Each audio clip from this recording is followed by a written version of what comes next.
Okay, good evening, everyone. Welcome to my program again, the Key to Diversifications, episode 13. My name is Mandy Chen, head of IQI International Sales. Just a little bit background of myself. I've been involved in international marketing for more than 7 years. And myself as an investor, I have actually invested quite a few properties in a different country for past few years. So this program are designed for those that who are keen to explore in international marketing, or they want to diversify their investment portfolio by hedging against the currency, yet they do not know how to go about it. Perhaps this is actually one of the fundamentals requirements that a lot of investors are actually still puzzling, is that whether should they or should not when you come to a new territory, because it's totally unfamiliar with all the rules and regulations. So with this program, we are actually giving you some of the fundamental of investment criteria to invest abroad. Besides, we actually give you some insights of the global markets updates and upload for you to have a better understanding on international properties. Also, at the end of this program, you will discover that in fact, some of the countries, the foreign investments policies are rather friendly and at a very minimum entry cost. So our program has been running for every day, 8 p.m. Malaysia time, GMT +8. For those who has been joining us for the previous episode, from episode 1 to episode 12, thanks for joining us, and I hope that you like this program and you learn a lot, and this program really benefit to you. So if you really like our program, so please give us likes and likes our page. Or for those who have missed our program, you can always go to our YouTube channel, IQI International Sales, to play back the previous episodes. So remember to mark your calendar. Tomorrow will be our last day for this program. So do join us tomorrow, 8 p.m. as well. So in this program, I have actually invited quite a number of panel speakers, okay? Most of them, or majority of them, they are professional real estate specialists, and they are investors as well. So they are able to share their experience and knowledge as an investor and to give you a better advice and tips for your property diversifications. So today we are very honored to have someone, okay? In fact, he has more than 20 years of experience in these international markets, and he has actually transacted and managed more than 8 billion USD worth of properties worldwide. So a very well-versed experience. I would say you shall not miss this episode. So if you have any friends that who's keen to join us, please invite them, share this program with them, and ask them to join us today. So all the Q&A, you can actually post it in the comment box, or we will try to answer it later. So without further delays, let us welcome Mr. Amous Lee, the CEO of FM Investment Japan Company Limited. So today we are going to talk about Japan. All right. So Amous, can you introduce yourself, a little bit background of your experience as well as your company to the audience? Sure. Hi everyone. Yes, my name is Amous. I'm a Singaporean actually, but based in Hong Kong for 12 years. So in my years, I've lived in London before. I've lived in Australia. I live in Thailand. And well, basically, I live in Hong Kong for 12 years. My dad is half Malaysian. So basically, I quite a fair bit in international wide. And over my 20 years of experience in international property, well, I really have covered worldwide properties from UK, US, Australia, Singapore, Malaysia, Japan, of course, Thailand. So a number of places. So and FMI was founded by myself, and in 2004, in fact. So the company, although it's 6 years old, but we have grown really, really rapidly. I think for the last 6 years, we have won not only the local awards in Hong Kong, we also won a Malaysian award for the Asian Entrepreneur, which is was 2018. Wow, and this year, 2020, even in COVID-19, we have won 2 international awards from the UK. So one of them is particularly for Japan property, and one of them is for our all other property. So really glad, and thank you very much for inviting me to share, you know, some of my thoughts. It's our pleasure, actually. Yeah, I think it's a correspondence. Yes. Yeah. I always like that, because every time we go through a training, or every time we go through a, session like that, you always refresh my brain. Why do I want to go into property? Yep. Okay, so remember, please share your our program, because today we have a very experienced entrepreneur who can actually able to share lots of experience in terms of international. Perhaps we need more than half an hour to discuss everything. So, right? There you go. Yep. So what bring you to in this industry actually? Why you started in this industry? Well, to be honest, I'm pretty straightforward. I graduated from real estate as a QS in quantity surveying. So it's always been in my life in real estate. It's just that in the last 20 years, I've quite lucky. I spent some time in doing property management and then project management, consultancy, and then of course the international sales side. So because of that, it has lasted me the just a blink of eyes, 20 years.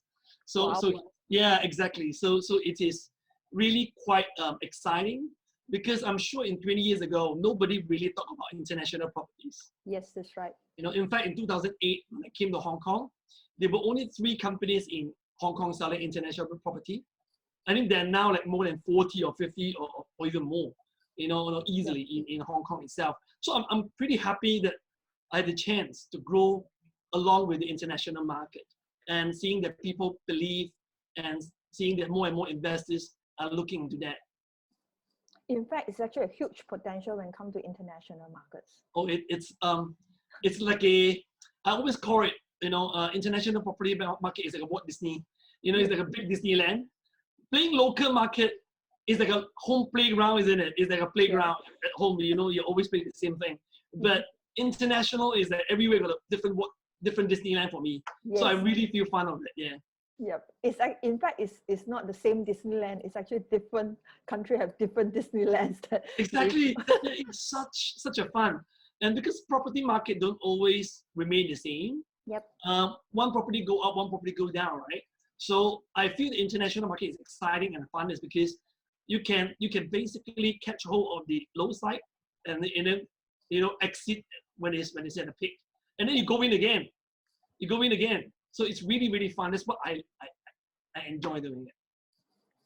That's great. Okay, so since today's topic we are talking about Japan, so what is the Japan potential when it comes to property investments? Can you enlighten us? To be honest, Japan comes along to one of my favorite places that I always go. Even before I touch on the property, it's like a holiday place for me every year. I spend some days in Japan. But when it really comes into me was in 2012, 2013. In fact, I personally fly in about Japan for 3 to 4 times, not for fun, but look for property. At that moment, property prices were really cheap in Japan. Really, how cheap? How cheap? You think it's cheap? Okay, maybe like in Tokyo is half the price as compared to now. Exactly. Wow. But why didn't I enter into it? Why do I not picking up to it? Number one was because the yen then was very strong. The yen dollar was really strong then.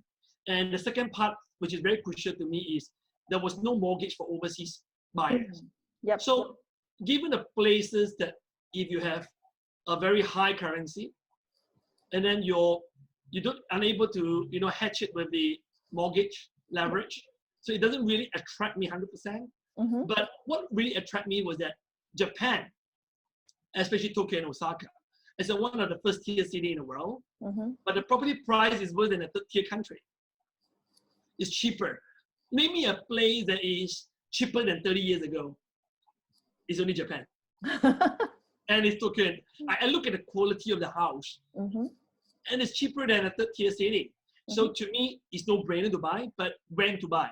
So during 2014, when the Japan first announced that there was a mortgage available for foreigner, I bet I quickly took a flight down, look at the property, and then trying to break into the market is they're fearful to deal with foreigner like us. So I went in, me and my friends, in fact my investors, we went to buy in a floor of projects, yes, in order to make friends with them. Japanese are very conservative. It's not so easy like in Singapore and Malaysia. You go into a showroom, hey, I want to buy a property. Okay, let's do it. Japan is I need to deal with non-Japanese, they really sweat. So I think my entry was good. I went in with my friends, we bought a floor, and I started telling them that yes, I do overseas property. So give me a chance. Give me a chance to bring Japan property out. So that goes, and then we became the very first company to bring Japan property out of Japan, to Hong Kong, to Singapore, to everywhere to sell. So that was the first encounter, and I feel that for a dollar to a dollar, the dollar stretched a lot in Japan, as in the yen was low, and then the rental is high. All right. The interest is low. So to me, it's a fantastic signal. To me, it's always, currency, and then the bank loan interest is low, property prices is okay, and then the rent is high. 3 low, 1 high, I always go in. Yep. But the other side, 3 high, 1 low, I go. I jump. I really run away. So that is what I really feel. The 3 low, 1 high always attracts me. Okay, so I think honestly speaking, when you talk about Japan investments, like to a lot of Asians might not be very familiar with, because a lot of people are really talking about like Australia, you're talking about Thailand, you're talking about Philippines, that kind. So Japan is like they never have their mind that think of investing. Sure. Yeah. So can you just tell us that what is the investment policy as a foreigner if they are interested to buy into Japan? I think people are a bit. I think people are getting better, especially from Hong Kong, from China. In fact, Hong Kong, China, Taiwanese really, really like Japan. In fact, the Thais are coming in now strongly. I think one part of the policy is that they have, number one, they have freehold for everyone. It's a freehold ownership, regardless you are Japanese or local. The price is exactly the same. Oh, there's no pricings. No minimum purchase of 1 million ringgit. No minimum, no special stamp duty, no SSD, no BSD, no. There's a lot of D that we have to talk about. There's no such thing. So it's basically $1 to $1. It's freehold. I think the concept. I think the only difference, the policy is that for the foreigners are basically free to buy in, free to buy out. Okay, so they do not have any like foreign quota for. No. But it's like I said, the only difficulty is, are you able to get in? Because a lot of Japan developers are still very conservative. They are reluctant to deal with foreigners. They're scared. All right. So they unless they know people like me or something like us that we have a lot of relationship with them. You know Japanese, right? Yep. Even the box of strawberry, they try to keep for themselves. You know what I mean? So in order to get the strawberry out, you need to know them. So that is Japanese. So I think the difference between buying in Japan is maybe old and new developments, where people has a bit of misconception that the old one are really cheap, so they just tend on buying cheap. I always use the word cheap. What is the word cheap? Cheap could be, I don't think cheap is the word to describe it. I think it's the efficiency, it's the cost effectiveness. So I like to buy brand new because I want hassle free. And number two, I like new products because it has anti-earthquake. In Japan, there's one thing that you have to take concern, which is earthquake, right? People tend to avoid it, but I like to touch on it because I think you need to face it and you need to cross over that. And therefore, I like to sell new build. The new property in Japan has an anti-earthquake system. Any product that is after 2011, the property itself has to have anti-earthquake, resistance up to level 7 of the earthquake, grade 7. So which is pretty good. And earthquake would then link you up to insurance. Because I always say that a bank will loan money to, hopefully there's no banker here, but bank will loan money to people who don't need money. Insurance would insure people who don't need insurance. So, and because it's anti-earthquake, so they're willing to insure. And so the bank was willing to mortgage. You know what I mean? It's an impact between insurance and then the bank mortgage. So, so I like to only deal with new build. So there's only few things that I like to, one of the point that need to stress. All right. So, is there lots of difference in terms of the price for the secondary markets compared to the new build? I don't call it secondary market. I call it because in the call in Chinese, is they basically call the 中古屋 property, right? So which is anything that maybe not before 1983, there's totally no earthquake resistance. Okay. So let's say a product could be, let's say, $1, the old one. The new one could be $2 or $2.50. All right. Okay, but then if you take a mortgage, you actually can take 50% mortgage or 60% mortgage. Meaning that you use a same amount of money, you buy a new one. So beware also the maintenance, right? Because you're buying a 1983 or before project or product. You have to face the maintenance, you have to face the service charge. And also if, bad luck, earthquake came in, the building collapses, you need to actually spend money to rebuild it, right? And then the other part is, of course, we have to be very, very careful, is that some of the old buildings are not allowed to do the B&B, the B&B, right. yeah, because they don't have the fire resistance, they don't have the, the fire guideline, precaution, all those things. So, there are a lot of small little tiny things that you need to be aware of. So I always say that cheap doesn't really mean cheap. You have to use an apple to apple, right? Yep. So that is what I always like to compare. All right, good. Okay, for those who just joined us, welcome to our program, The Key to Diversifications episode today. 13. Today we are talking about Japan. All right, so as usual for my program, we always give a free reports to you. So for those who wants to get a report, this report is talking about the real estate outlooks in Japan, the latest one, so which is shared by Amous. So if you want to get this report, please like our program, like our Facebook page, and comment report. I will get my team to send you this report. All right. So if you have any questions with regards to Japan investments, feel free to actually ask now and comment in the comment box. We will look into it towards the end of the sessions. All right.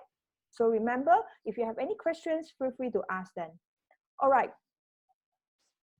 So as an investor, do you think that it's an ideal time to invest now based on all these current uncertainties, pandemics and so forth and so on?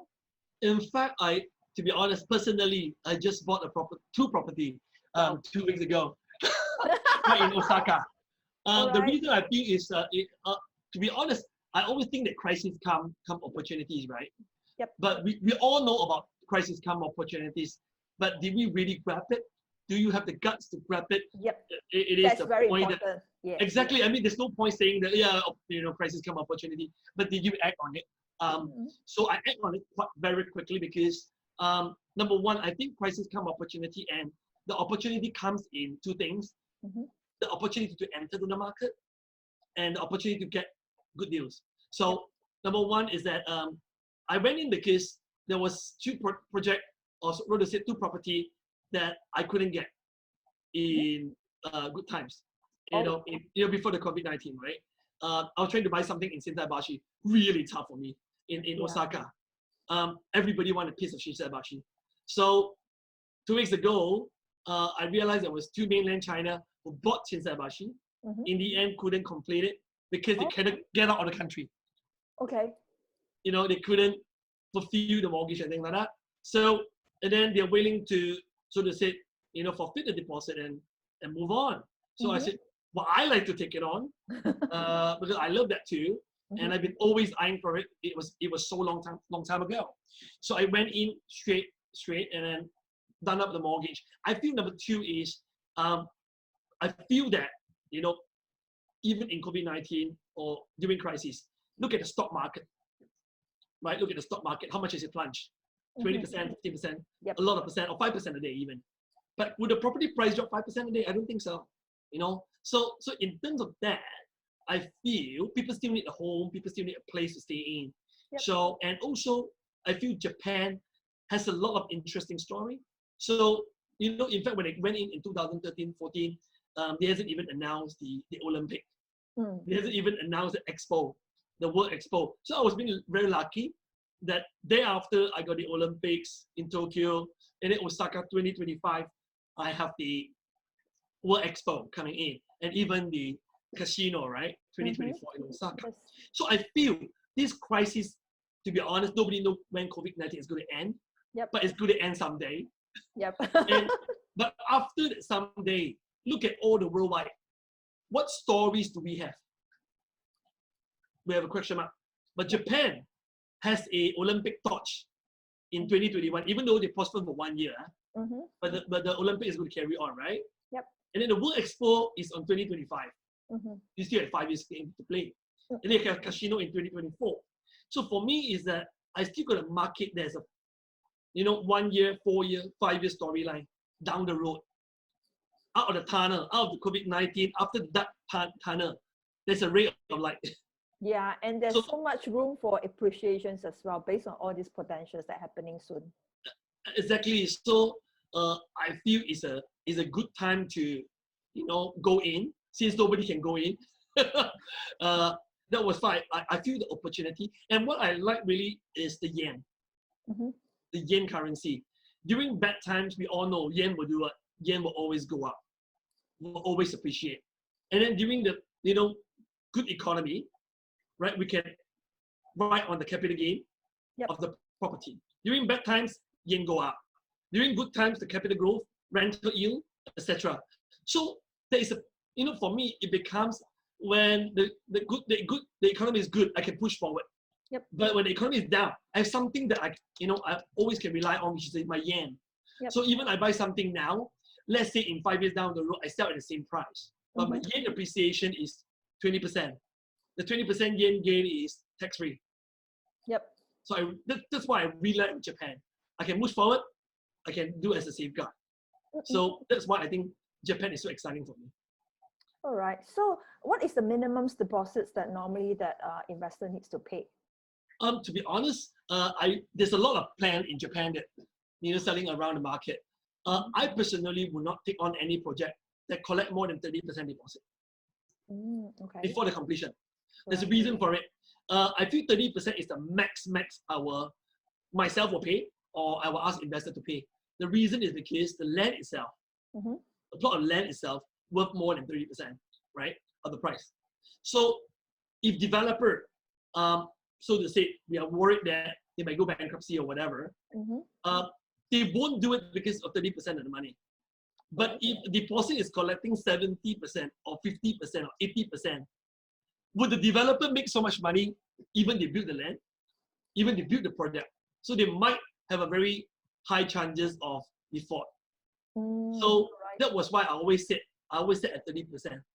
Anything above that, I don't quite, especially even though developer sometimes offer us what, I give you a deposit interest. The moment I heard this, I ran away because I feel it's a very big scam. Sorry to say that, might be not, but I don't like product that is offering that.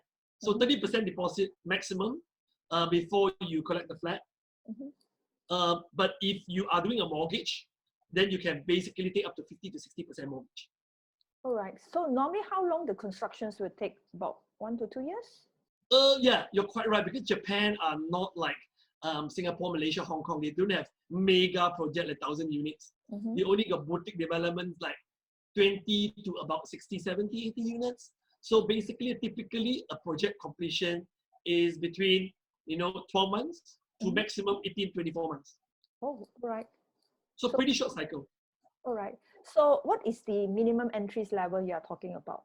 I would think that I wouldn't go too far out from the prime. I will go for the subprime and the prime.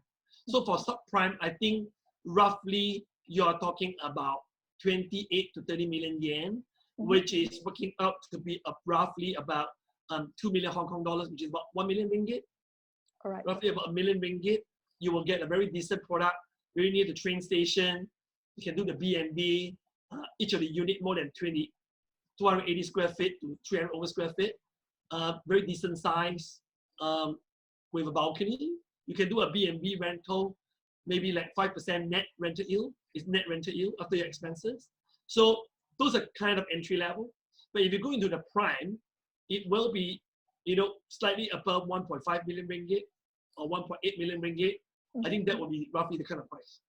Okay, for those who are joining us in Canada or in Dubai, so we are talking about USD probably about 250,000 to about 300,000 USD. All right, so all right. So remember, if you have any questions, feel free to ask now. We will actually look into your questions and try to answer your questions later on.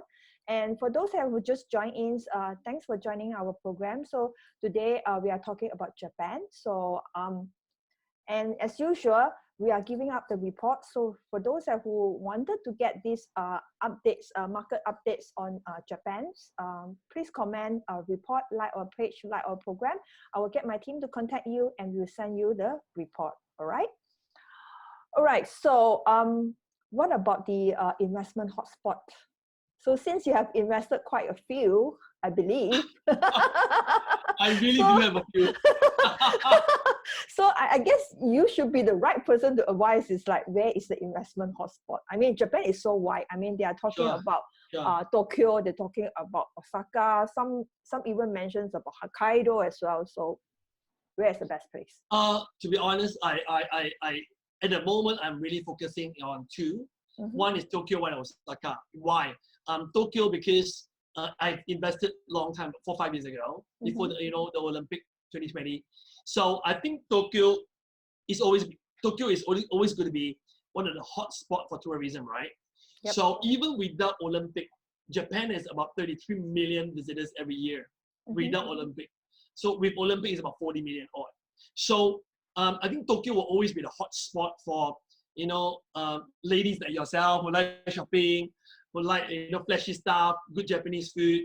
So but the only thing about Tokyo is that I like Tokyo because of the location, because of the places, but the price tag is not going to be as cheap as, it's not going to be cheap, because given that the prices went up for over the last few years because of Olympic, right? So I would think that if you think that you want to have a long-term play in Tokyo, is fine. But if you think that you want to 2 or 3 years of capital appreciation, I think Tokyo at the moment, the prices are really quite high. But if it will still go up, don't take me wrong. Of course, after this COVID-19, I think some price adjustment might happen in Tokyo because it went up too much.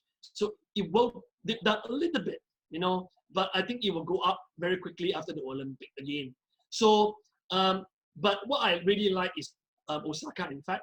I put in a lot of my attention in Osaka over the last 2-3 years. The main reason is because Osaka just started to pick it up over last year. And for example, if I spent $100 in Tokyo, I only need to spend $60 in Osaka. Okay, at the same prime location, and yet the rental is 90% of Tokyo. Meaning that every $100 I take rental in Tokyo, I can get $90 in Osaka. So that is what it attracts me. The rental is higher, the prices I pay is lower. And what I like the most about Osaka is the 365 days, allowance, the legislating pass-through for the new Minpaku, which is the B&B, which you are allowed to rent short let for 365 days. Wow. But Tokyo is only allowed 180 days, or some places only allowed in weekends. So meaning your maximum occupancy is going to be only 50%.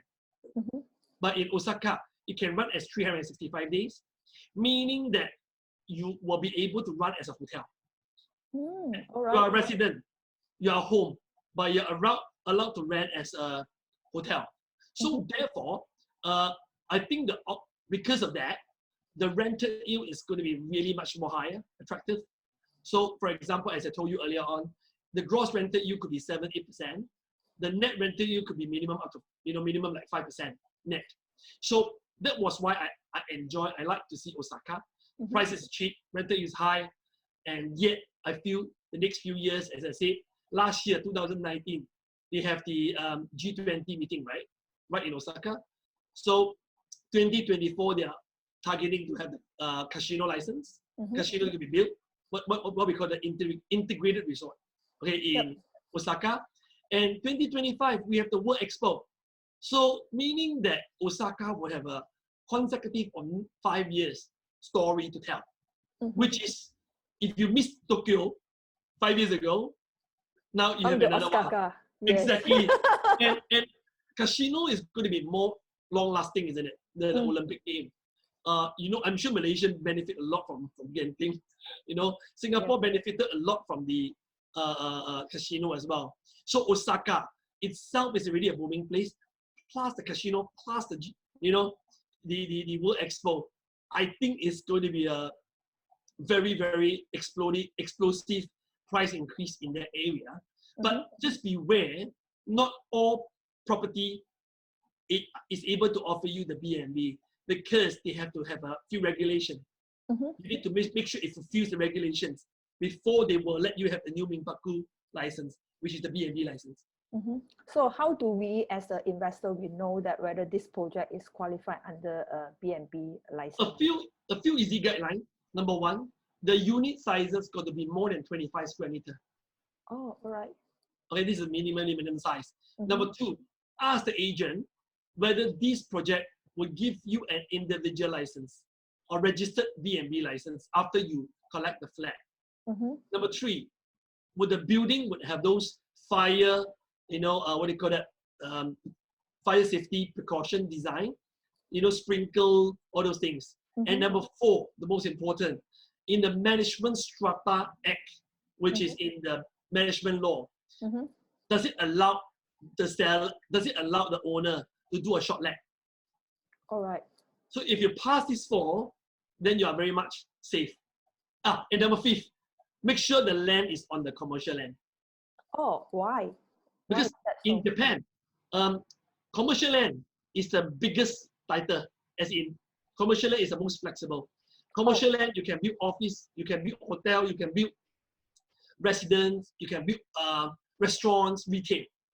But residential land, you can only build minimum things, residential projects, right?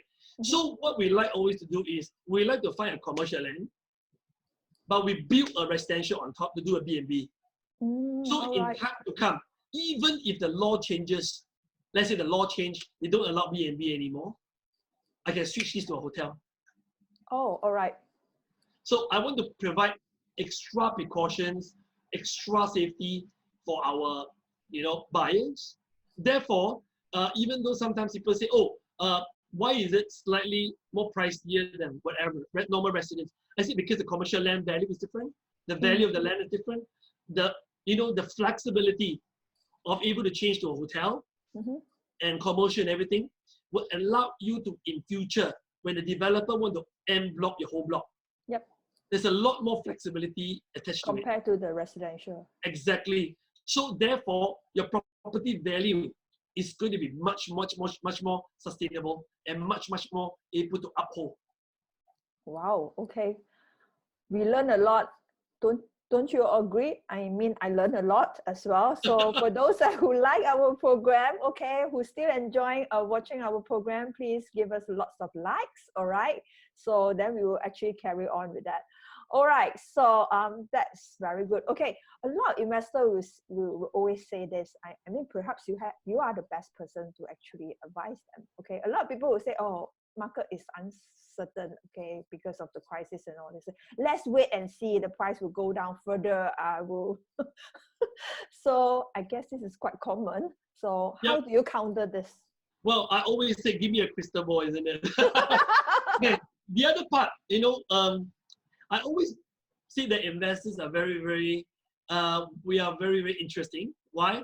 Because during the good time, you scared the market will drop. Yep. During the bad time, you scared the market will drop further.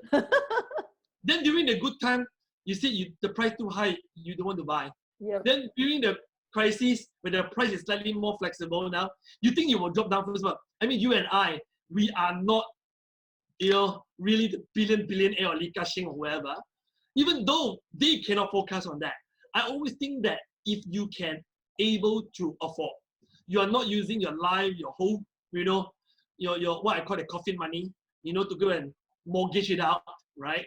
You are able to, number one, sustain is the word. You won't die, Number two, the rental can cover.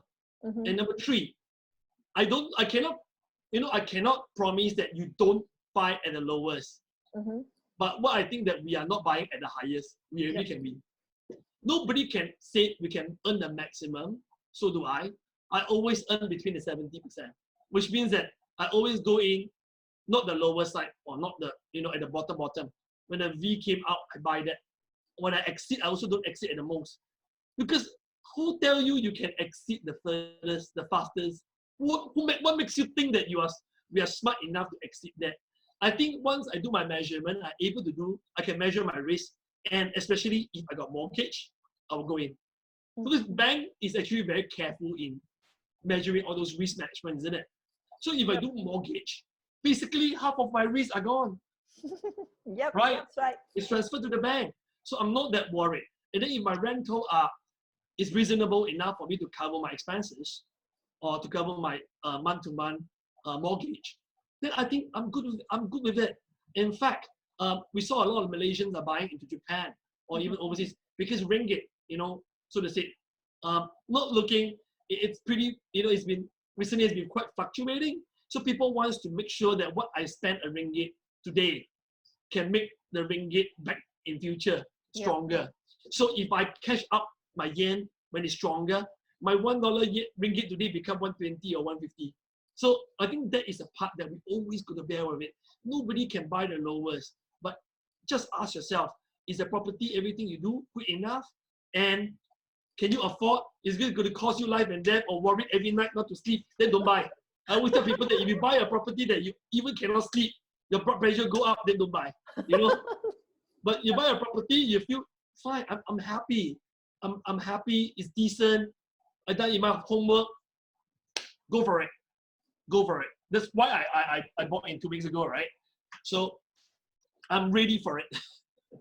Yeah, in fact, that you see for the past track record, even in any country, you can see that property price have never been dropped since you compare 10 years or 20 years ago. You probably can't get that kind of price in 10 years back or in 20 years. A lot of people will always say that, oh, I should have buy, I should have entered that time. You get what I mean? My favorite to hear this because I always hear that every week.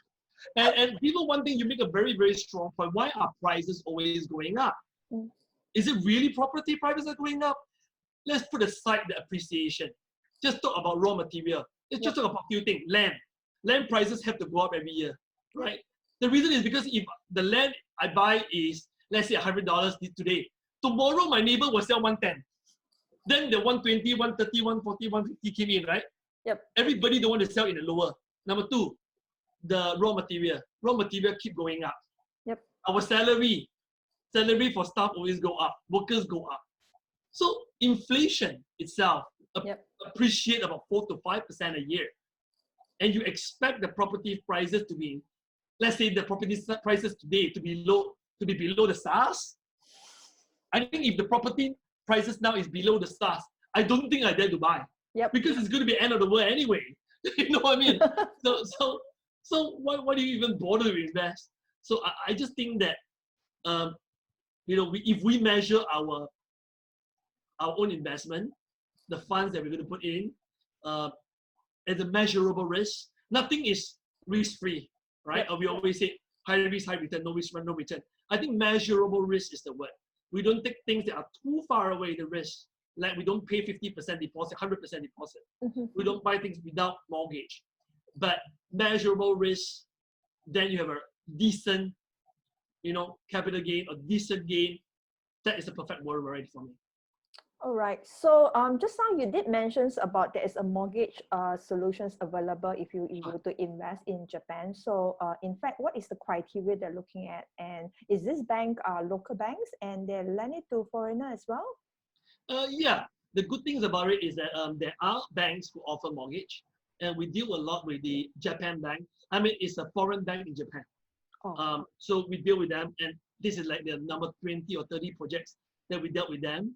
In fact, during this crisis, they've been so friendly. They even allow, because we can't fly over there, right? So they allow us to sign documents right in Hong Kong or in Singapore. So what we need to do is, for Malaysians, I think they need to check the credit report. I think in Malaysia, we call the C crisis, right? The C crisis. C-crisis. So there's a C-crisis, the documents. So what we need to say is the 6 months salary proof. okay, a 2 years annual tax return, so a 1 year bank statement, and then a work certificate proof. So they said you know you're under this work, and then mortgage could be 50 to 60%. I always try to place it to say 50, but we can stretch a bit up to 60. Interest rate is 2.7% only. I think for Malaysian it's cheap. So low. And you can do up to 15 years loan. Okay. So just for example, if you are say buying a property price that is 1.1 million ringgit, so that is how much US dollar? Around 300? 300, yeah. Okay, 300,000. So let's say you do a 50% mortgage, interest at 2.7, 15 years, your monthly loan payment is about 4,000 ringgit. So which is about, how much is 1,000 US. Correct. So, so if you have a 4,000 loan, your salary must be 2.5 times. All right. So which means that your salary is going to be minimum 10,000 ringgit. Of course, you can combine your name. You can combine two persons. It's not an issue. So I don't think it's that difficult. And given the interest of 2.7, you better loan now. 2.7 is really interesting. That's why when I saw the interest, it really attracts me. Because if we have a 5% net rental yield, 5% net rental yield based on 100% price, right? Yep. And your loan is 2.7 of your 50%. You have positive cash flow. Cash flow. Exactly what I call the autopilot. Yep. So that was why I feel I can close my eyes a bit to get it open autopilot. All right. So, okay. I think the other questions that investor was worried about, what is the exit strategy in Japan? Is it Sure. easy? In Japan, it's slightly different from Hong Kong, Malaysia, and Singapore, or even Dubai. The property prices, okay, are delivered or derived from rental. Oh, all right. You see, it's a different calculation. In our world, our property prices is this, our rental is this, so the rental is 2.5% or 3%, right? I think in Japan it's different. Japan is the higher your rental yield, the higher your property value. Oh, all right. So you have to buy in the prime locations then. You got to buy with things that can fluctuate rental. Okay, for example, if you buy a normal residential in Japan, the rental is always fixed. So therefore, your prices is very difficult to go up, depending, unless on some super location. But that's why I like to do the B&B. That's why I like to do with hotel short-let. Because hotel short-let can do what? The rental you can fluctuate upwards, right? Yep. For example, if we're going to rent something today, a room at 10,000 yen, during Olympics, during G20, or when the casino is built, I can easily put up to 18,000 yen or 20,000 yen. So my net rental yield would therefore will be a 7.5%, let's say, in 5 years down the road. And then I can just use 5% cap rate to calculate back my price. Oh, so my value moves up. Meaning that this is what I feel the strategy, because at the moment, you can still get 5% net rental yield. But when property prices keep going up, when land prices keep going up, would you be still able to get 5%? We don't think so. Yep. So, but people are willing to buy any property that can give 5% rental yield 3 or 4 years down the road. So that is when you should exit. So I think the exit would be, I would normally say Japan, keep it for 5 years. The reason is because 5 years down the road, number one, you save on capital gain tax. All right. It's half of it. If you sell within 5 years, your capital gain tax is 30% of your gain. So no gain, no tax. Whatever you gain is 30%. But if you keep after 5 years, it's 15% only, 1.5. Oh, okay. Half gone. Yep. So, and 5 years down the road, it's just the word expo. Yeah, it's the best time to sell. About to end, when everybody put the eyes and focus into Osaka. So it's time for us to exit. All right. That's why I like the 5 year play game over here. And I would think that Osaka has a big shortage of rooms. So therefore, even in COVID-19 now, the occupancy is 60% over. At good time, a few of my B&B is more than 95% occupancy rate. In which fact, is actually, tremendous. yeah, in fact, there's lots of tourists that's going to Japan. And during the peak seasons, right, you probably hardly able to book any hotels or B&B as well. Yep. Exactly, and also we have the sakura to see, Yep. and then the Christmas, the white Christmas, and then the best thing about it is that we saw a lot of families going to Osaka or Japan for holiday. Yep. But hotel in Too Japan small. is so small, 12 square meter, 15 square meter, and then you can only sleep 2 people. Then what if you have a children, right? Yep. You cannot be eating sushi every day with your children, right? Yep. Your kids. So you need a kitchen to cook. You need a place to wash your laundry. So therefore, B&B becomes so popular. There are about 30% of the tourists basically choose B&B over a hotel because of the flexibility, the size, etc. All right. So for those that was looking into investment, so perhaps you can actually start thinking of invest in Japan, since there are few points that Amos was just brought up just now, and it's actually very attractive. So for those that was looking for a good deal, should be now. All right. So before it's too late. All right. So let's open to the floor if there's any questions. Okay. To understand more for out of Malaysia investment, like invest in Japan, do we need to obtain a permit or approval from our governments? No. I can answer. Oh, Francis, you do not need that. All right. Okay. Let me see any. Very well behaved citizen. Is there any inheritance premium for foreigner? Inheritance in what? Inheritance tax? Yeah, yes. Well, there is an inheritance tax, but they only inheritance tax on the equity that you put in. It doesn't add on to your mortgage. Let's say $100, you only pay $40, right? So only the $40 are basically inheritance taxable. Oh, it's not on the total contract price. No, and best if you have 2%, then you can divide by 2 again. Oh, all right. So there's a few ways we can help in doing it. So can the two, I would say the two partners must be in core relationship, or they can be just friends? Can be anybody. Even though they are getting financing from the bank? Oh yeah, can be me and you. Oh, all right. That's good. Okay. Any more questions from the floor? From the FB side? I guess that's about it. All right, so let's summarize of what we should invest in Japan. So let's summarize the key points again. Sure, I think at this moment we should still look for prime and subprime area. Since the property prices has not inflated, to up, it's a good opportunity to look at prime location, old-fashioned but always work. But when the property prices go up too much, then it's some time for us to look at suburbs, right? So since now it's still the core area is still affordable, let's go in for that. So look for something with B&B license and make sure that you have a team.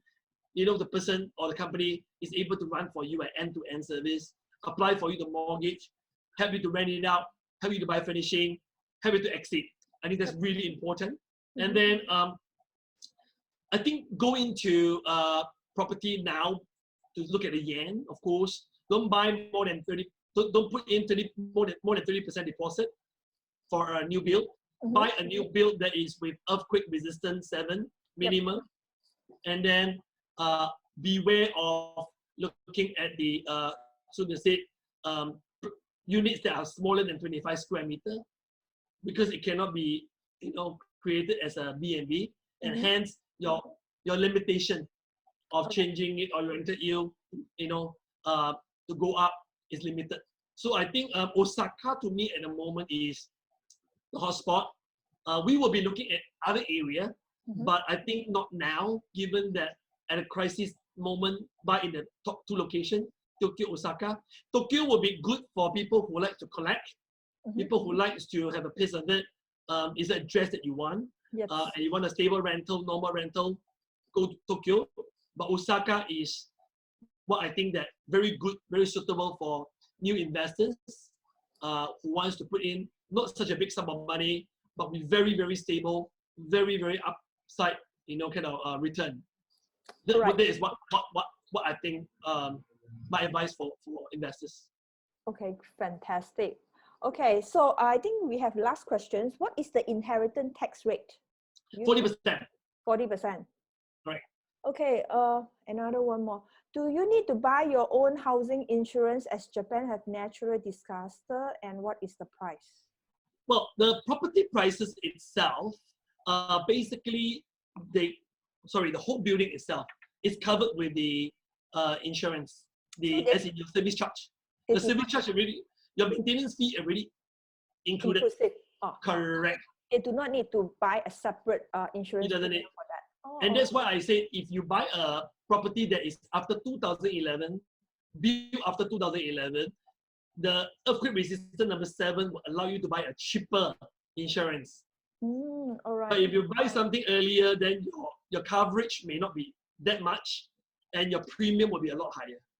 All right, that is great.